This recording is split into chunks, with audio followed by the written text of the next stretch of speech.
காலை வணக்கம்.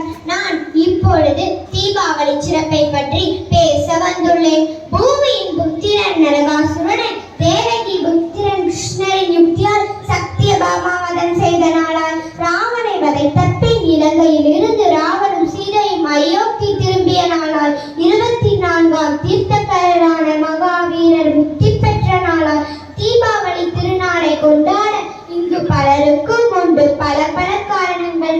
ஆனாலும் அந்நாளை வரவேற்க அனைவர் இல்லங்களிலும் ஒரே விதமாய் அழகழகாய் தோரணங்கள் அழகொளிரும் தீபங்கள் வரிசை கட்டி நின்றபடி இதில் கற்றி விழுந்திருமே காண்போர்கள் வர வென்றபடி மிளகு கிட்ட நல்லெண்ணெய் மேனியிலே தேய்த்து கை கெட்டிய நீரை கங்கை என குளித்து புத்தாடை சொரசொரக்க பட்டாசு வெடிவெடித்து பலவித தின்பண்டங்கள் களிப்புடனே ருசித்து பிறருக்கும் கொடுத்து மகிழ் என வழி நடத்தும் புனித பண்டிகையானது. இனிதே கொண்டாடும் புனித நன்னாளிது. இல்லங்களிலே ஒளிரட்டும் தீப ஒளி, மனங்களிலே பரவட்டும் அன்பு ஒளி. அனைவருக்கும் இனிய தீபாவளி நல்வாழ்த்துக்களை கூறி